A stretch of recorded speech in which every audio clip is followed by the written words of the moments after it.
Apache warriors sheltered a white girl until soldiers branded him a kidnapper. He found her clutching a burned doll in the ashes of her family's wagon.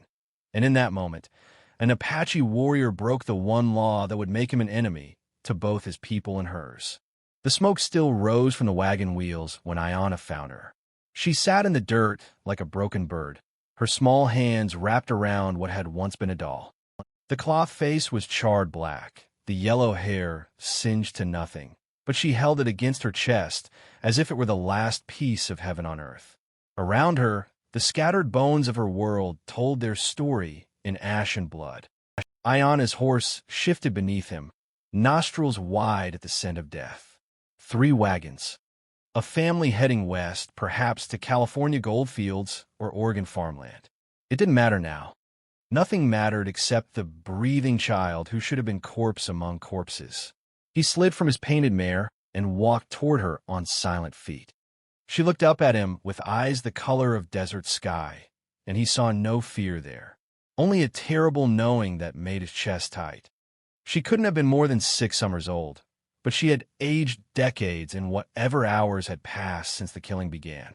"Mama," she whispered, the word barely more than breath.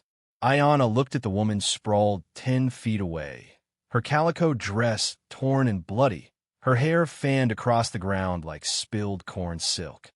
He had seen death in many forms during his 34 years, but the sight of this woman, this mother who had died reaching toward her child, made something inside him crack like green wooden fire. He knelt before the girl, moving slowly as he would approach a wounded deer. She watched him with those impossible blue eyes, taking in his braided hair, his buckskin shirt, the eagle feather that marked him as a warrior of the Chiricahua Apache. If she felt terror at seeing him, it lived beneath layers of shock too deep for her small body to hold. "Don't hurt me," she said, but there was no pleading in it. Only the careful politeness of a child who had been raised to say please and thank you, even to the man who might kill her. Aiyana reached out one weathered hand and gently touched her face. Her skin was soft as rabbit fur beneath the soot and dirt. "I will not hurt you, little one." The English words felt strange on his tongue. He had learned them from Mexican traders and American soldiers, but had rarely spoken them with kindness. The girl blinked at him, and one tear carved a clean line through the grime on her cheek. He looked around at the destruction and tried to read the story written in hoof prints and bloodstains. The attack had been swift and brutal. Apache work, certainly, but not his band. Nailnish's young warriors, perhaps, or Cochise's war party returning from Mexico. It didn't matter who had done the killing. In the eyes of white men, all Apache were the same. If soldiers found him here with this child, they would see only what they expected to see, a savage with his helpless victim. But as he looked at her clutching that ruined doll, he saw something else entirely. He saw his own daughter, lost to spotted fever 3 winters past. He saw a crying bird at 6 summers old, solemn and trusting, looking at him with eyes that held the whole world's sorrow. The sun was dropping toward the western mountains, painting the desert in shades of blood and gold. Soon, darkness would come, and with it the wolves and buzzards. He couldn't leave her here among the dead. But taking her meant choosing between his duty to his people and something deeper than duty, something that had no name in Apache or English. "What is your name?" he asked. "Sarah," she whispered. "Sarah Elizabeth Morrison." Morrison. He knew that name. Captain John Morrison of the 4th Cavalry, the soldier who had burned Choking Creek Village 2 summers past. The man who had killed 16 Apache women and children while their warriors hunted deer in the mountains. If this child belonged to Morrison's blood, then she was the daughter of his enemy. Yet she was also just a child who had lost her mother. Aiyana stood and removed his deer-hide cloak. The evening wind was picking up, carrying the promise of cold desert night. He wrapped the cloak around Sarah's thin shoulders and lifted her from the dirt. She weighed nothing, like a handful of sagebrush. The burned doll remained clutched in her arms. "Where are we going?" she asked as he carried her to his horse. He looked toward the sacred canyon where his grandfather's bones rested, where the hidden springs ran clear and the ancient cliff dwellings offered shelter from wind and enemies alike. It was holy ground, forbidden to outsiders. Taking her there would violate laws older than memory. Somewhere safe, he said. As he lifted her onto his horse, Sarah looked back once at the smoking wagons. Then she turned away and did not look again. Aiyana swung up behind her, feeling the smallness of her body against his chest. She smelled of smoke and fear and something else, the particular scent of childhood innocence that the desert had not yet burned away. He touched his heels to the mare's flanks, and they rode toward the darkening mountains. Behind them, the first coyote call echoed across the valley, and the wind began to scatter the ashes of Sarah Elizabeth Morrison's former life. The child said nothing as they rode, but he felt her small hand rest against his arm like a question that neither of them knew how to answer. In the growing darkness, Aiyana carried more than just a lost child toward the hidden canyon. He carried the weight of a choice that would mark them both as outcasts, her from the white world that would call her stolen, and him from the Apache world that would call him betrayer. For 3 weeks, she screamed every night for her dead mother, until the Apache warrior taught her that some conversations happen without words, and some families are born in silence. The hidden canyon held secrets older than memory. Aiyana had brought Sarah to a place his grandfather called Tsela, where water speaks. Ancient cliff dwellings carved into red stone rose like prayers toward the sky, their empty windows watching over a world that had forgotten their builders. A spring bubbled from living rock, feeding a small pool where desert willows grew thick and green. It was sanctuary, but it was also sacred ground where no white person had ever walked. For the first 7 days, Sarah did nothing but weep. She sat in the corner of the stone shelter he had chosen, wrapped in his deer-hide cloak, clutching that burned doll with fingers that never seemed to loosen. The tears came in waves, sometimes quiet as morning mist, sometimes howling like wind through canyon walls. Aiyana let her cry. He knew the sound of grief, knew it had to pour out like poison from a wound before healing could begin. He built small fires and cooked rabbit meat, prairie dog, the sweet roots that grew near the water. He placed food beside her and watched her eat with the mechanical movements of someone whose body remembered hunger even when her spirit had forgotten hope. She never spoke during those first days, only looked at him with those desert sky eyes that held too much knowing for such a small face. On the 8th morning, she spoke his name. Not the name Captain Morrison would have called him, savage or hostile or red devil, but the name she had created from watching him move through the world. She pointed at the eagle feather in his hair and said, "Birdman." He was grinding acorn flour with stones worn smooth by centuries of women's hands. At the sound of her voice, something loosened in his chest. He looked at her sitting cross-legged in a shaft of sunlight, and for the first time since finding her in those ashes, she looked like a child instead of a ghost. "Aiyana," he said, touching his chest. "My name is Aiyana." She tried the word carefully, her small tongue struggling with the Apache sounds. "Aiyana." Close enough, TL is Yaji. The endearment slipped out before he could stop it. Little dove, what he had called his daughter in those sweet years before sickness took her away. Sarah tilted her head like the bird he had named her for. What does that mean? Little dove. She considered this, stroking the charred head of her doll. Mama called me her little songbird. Her voice cracked on the word mama, but she didn't cry. The worst of the storm had passed. As days folded into weeks, they created a language that lived between Apache and English, between his world and hers. He taught her to gather too, the ground nuts that sustained the people through lean times. She learned to dig with a sharp stick, to recognize the tiny flowers that marked where the sweet tubers grew. Her small hands grew quick and sure, though they never released that ruined doll for more than moments at a time. He showed her how to move quietly across stone, how to read the sky for weather, how to find water by watching where birds flew at sunset. She absorbed these lessons with the hunger of someone who understood that knowledge meant survival. But she taught him things too, the songs her mother had sung while hanging laundry, the way white children played games with string and stones, the prayers she whispered over their shared meals. "Thank you, God, for this food and for Birdman who takes care of me," she would say, her small hands folded. Aiyana didn't understand her god, but he understood gratitude, and he found himself bowing his head with her as she spoke to the spirits in her own way. The nightmares came every third or fourth night. She would wake screaming for her mama, calling out names of people who lived only in Ash now: Papa, Baby Thomas, Aunt Mary. Aiyana would hold her against his chest, feeling her small body shake with grief too large for such narrow shoulders. He sang the healing songs his grandmother had taught him, the ones meant to call lost spirits home. Sarah didn't understand the words, but she understood the comfort, and gradually the screaming would quiet to whimpers, then to the deep breathing of exhausted sleep. One morning in early autumn, she woke before sunrise and found him sitting by the spring, watching the sky lighten from black to purple to gold. She settled beside him without speaking, her doll cradled in her lap.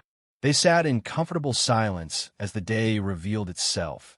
Canyon wrens calling from high ledges, water trickling over stone, wind moving through the willows like whispered secrets. "Will you teach me your words?" she asked finally. He looked at her profile, noting how the desert sun had darkened her skin, how her hair had grown wild and free without ribbons or braids to tame it. She was becoming something new, no longer the terrified child he had found in the ashes, but not yet whatever she would become. She lived in the space between worlds, just as he had learned to do. "Which words do you want to know?" She pointed at the water. "Two," he said. "Water." She pointed at the sky. "Yaddle Hill. Blue." At the burned doll in her lap, she hesitated. Then, very quietly, "Shema, Mother." They spent the morning like that, naming their world in two languages. Sarah learned the Apache words for stone, fire, bird, home. Aiyana learned that her father had been a merchant, that her baby brother had been learning to walk, that her mother had promised her a new dress when they reached California. As the sun climbed toward midday, Sarah stood and walked to the edge of the spring. She looked at the burned doll for a long moment, then gently placed it in the water. It floated for a few seconds, then slowly sank beneath the surface. "Goodbye, Mama," she whispered in English. Then, more firmly, in her new Apache words, "Haguni, Shima." Aiyana felt his throat tighten. The child was choosing to let go, to step forward into whatever came next. But even as pride swelled in his chest, he heard something that chilled his blood, the distant call of a hunting horn, carried on the wind from the desert below. Soldiers, still searching, still hunting. Sarah heard it too. She looked at him with eyes that had learned to read danger in the tilt of his head, the stillness of his body. Without being told, she moved quietly into the shadows of the cliff dwelling, becoming invisible as he had taught her. The horn called again, closer now. Aiyana touched the knife at his belt and tried to calculate how much time they had before their sanctuary became a trap. In the growing silence that followed the horn's call, both Apache warrior and white child understood that their season of peace was ending. The world beyond the canyon had not forgotten them, and soon they would have to choose between the safety of hiding and the courage to face whatever hunted them in the desert below. The soldiers called him a kidnapper, his own Apache brothers called him a traitor, and caught between two armies, one little girl would have to choose which world to save. The autumn moon rose full and silver over the desert, and with it came the hunters. Captain John Morrison rode at the head of 20 cavalry soldiers, their blue uniforms dark as storm clouds against the pale sand. He had been searching for 6 weeks now, following every whisper, every rumor of a white child seen with Apache raiders. The trail had grown cold more times than he could count, but Morrison was a man who understood obsession. His brother's only child was somewhere in this vast wilderness, and he would tear apart every canyon and mesa until he found her. Behind him, Sergeant McKenna spat tobacco juice and adjusted his grip on his rifle. Could be another dead end, Captain. These desert rats love to spin tales. Morrison's jaw tightened. The Mexican trader saw her, McKenna. White girl, 6 or 7 years old, riding with a lone Apache warrior. "That's Sarah. I know my niece anywhere." What the captain couldn't know was that 20 miles north, in the heart of Chiricahua territory, Another hunting party was closing in on the same target. War Chief Nailnish sat his black stallion like a stone carving, his weathered face hard as winter ground. Around him, 12 Apache warriors checked their weapons and read the signs written in dust and bent grass. They had tracked Aiyana for days, following the trail of a man who had forgotten his duty to the people. "He dishonors us all," said Shadow, a young warrior whose face bore scars from his first battle with Mexican soldiers. "Taking the white child, hiding like a woman instead of fighting like a man." Nailnish raised his hand for silence. The war chief had known Aiyana since they were boys racing horses across these same desert flats. They had counted coup together, hunted together, mourned their dead together. But loyalty to a friend could not outweigh the survival of the tribe. "The blue coats search for the child," Nailnish said, his voice carrying the authority of 40 winters. "They will use her disappearance as reason for more war. Already they burn our camps, kill our women. Aiyana's foolishness may destroy us all." In the hidden canyon, Aiyana felt the weight of approaching fate like a stone in his chest. He had seen the smoke signals on distant ridges, read the patterns of bird flight that spoke of men moving through the desert. Both Apache and white soldiers were converging on their sanctuary, and time was running out like water through cupped hands. Sarah sat beside the spring, braiding grass stems with the patience he had taught her. The burned doll was gone now, resting somewhere beneath the clear water, but her grief had transformed into something harder and more useful. The quiet strength of someone who had learned that survival meant adapting to whatever world you found yourself in. "They're coming, aren't they?" she said without looking up from her work. Aiyana marveled again at how quickly she had learned to read the subtle signs of danger. The tension in his shoulders, the way his eyes swept the canyon walls, the stillness that meant listening for sounds that didn't belong. "Yes, TL is Yaji. Both my people and yours." She finished the braid and tied it with a strip of leather. Her small hands had grown strong and brown from their weeks in the desert, and her hair fell loose around her shoulders like spun sunlight.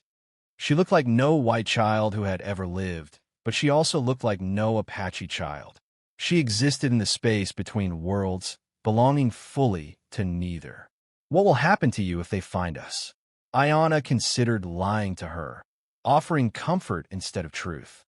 But their time together had been built on honesty, and he would not dishonor that now. "The soldiers will call me Kidnapper. They will say I stole you, hurt you. They will hang me or shoot me." He paused, watching her absorb this information with the solemn attention she gave to all his lessons. "My own people will call me traitor. They will say I chose a white child over Apache blood. And what will happen to me?"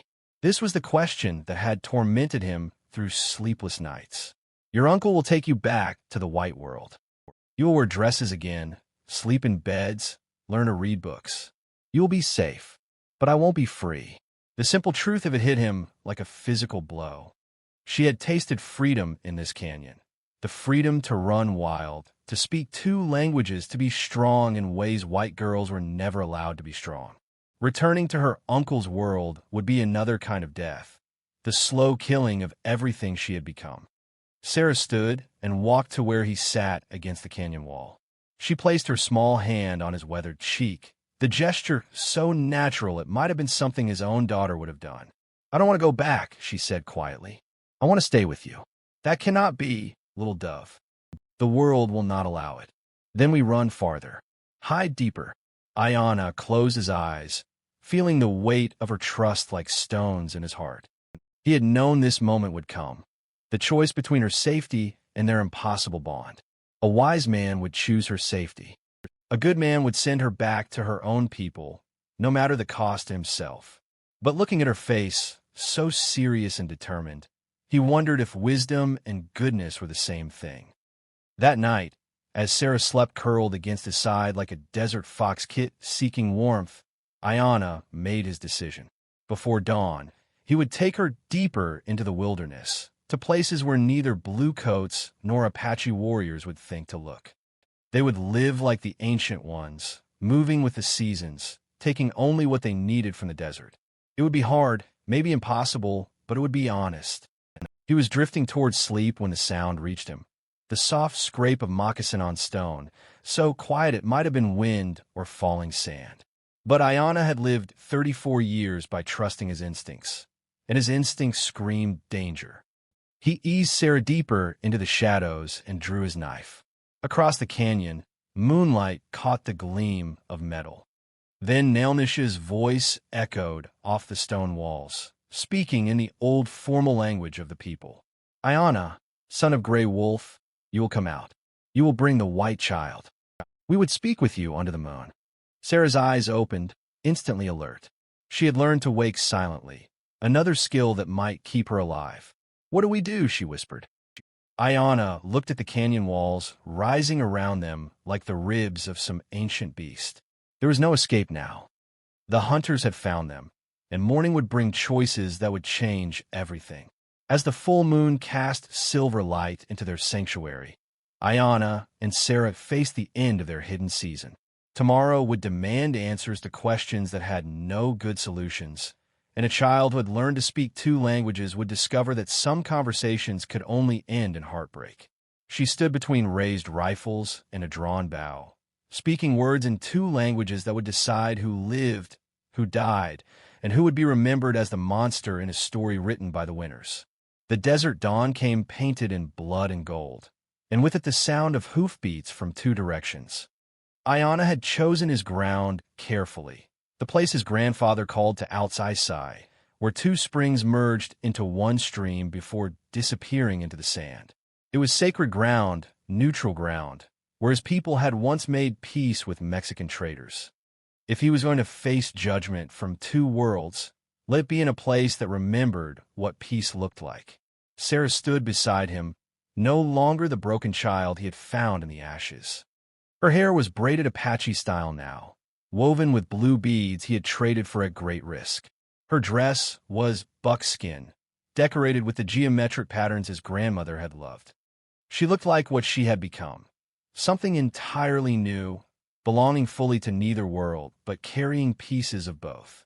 Captain Morrison's cavalry appeared first, 20 blue uniformed soldiers spreading across the desert floor like spilled ink.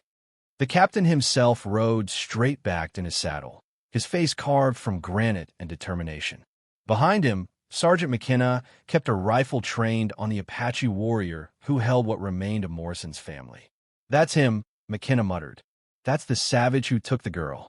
But Morrison was staring at the child beside Aiyana, trying to recognize his dead brother's daughter in this wild creature who stood without fear beside her captor. Sarah's skin was brown from desert sun, her movements graceful as a deer's. She looked nothing like the porcelain doll he remembered from family photographs. "Sarah?" Morrison's voice cracked like dry leather. "Sarah Elizabeth Morrison?" The girl looked at him with eyes that held depths no child should possess. When she spoke, her words carried the careful formality of someone translating between worlds. "Hello, Uncle John. I remember you. You came to Christmas dinner and brought me a music box." The simple words hit Morrison like physical blows. This was his brother, but she spoke with the calm assurance of someone who had chosen where to place her loyalty.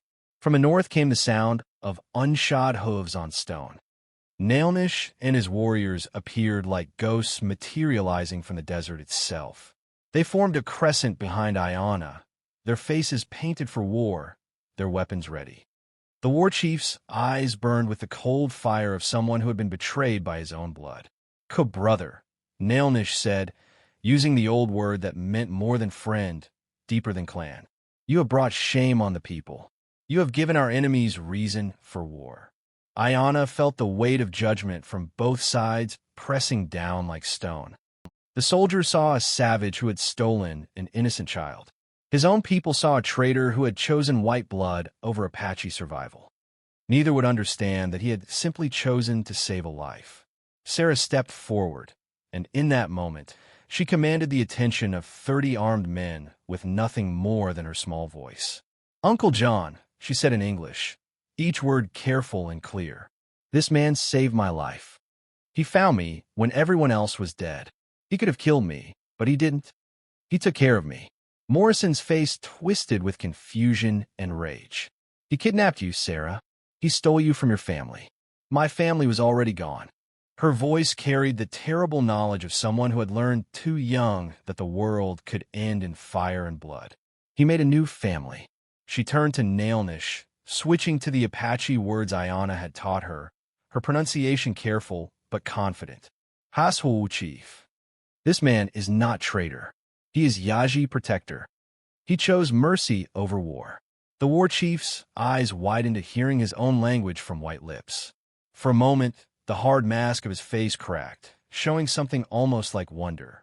Sarah looked between the two groups of armed men, reading the violence that hung in the air like smoke.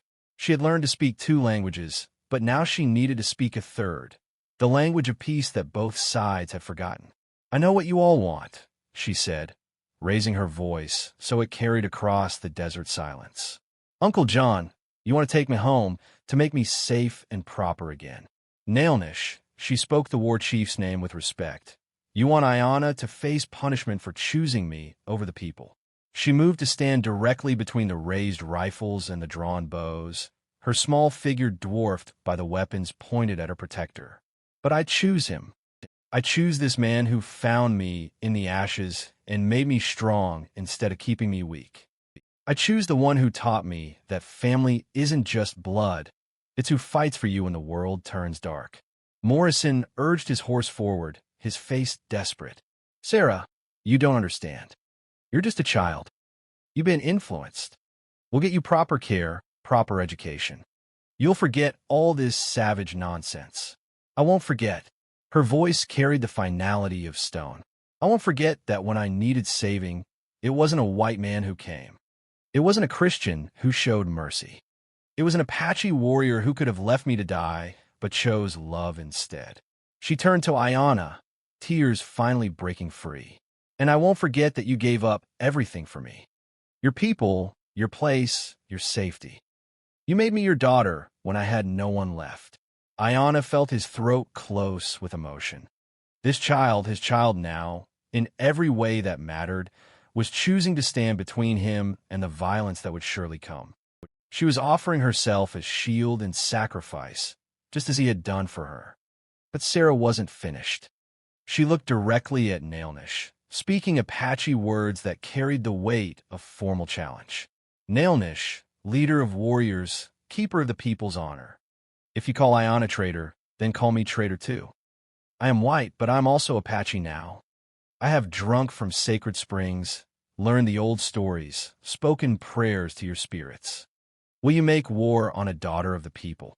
The war chief stared at her for long moments, seeing something in her fierce young face that reminded him of his own daughter, lost to cavalry bullets the winter before.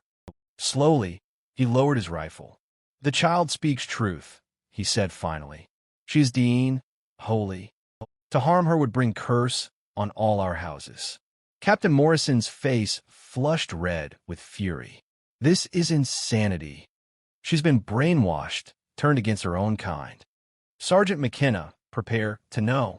The single word came from an unexpected source. Sergeant McKenna lowered his rifle, his weathered face thoughtful. Captain, I got daughters of my own, and I seen how that girl looks at the Apache. That ain't fear or madness. That's love. Morrison looked around at his men and saw doubt creeping into their faces. They had expected to rescue a terrified child from savage captors. Instead, they found a girl defending the man she called father with the fierce loyalty of a she-wolf protecting her cubs. Sarah walked to Aiyana and took his hand. I choose my family. I choose my father. And if the world can't accept that love comes in different colors, then maybe the world needs to learn something new. The sun climbed higher, painting the desert in shades of hope and possibility. In the end, there was no battle, no bloodshed, no dramatic rescue. There was only a child who had learned that courage meant standing up for what you loved, even when the whole world called you wrong. Captain Morrison rode away with his soldiers, carrying reports that would call the missing girl dead, lost to the desert and Apache raiders. It was easier than explaining how his brother's daughter had chosen to become something the civilized world couldn't understand. Nailnish and his warriors melted back into the wilderness, spreading word that Aiyana had undertaken a vision quest and would not return. Some stories, the war chief decided, were too sacred for ordinary telling. As the hoofbeats faded into silence, Sarah looked up at the man who had become her father in every way that mattered. "What do we do now?" Aiyana smiled, feeling lighter than he had in months.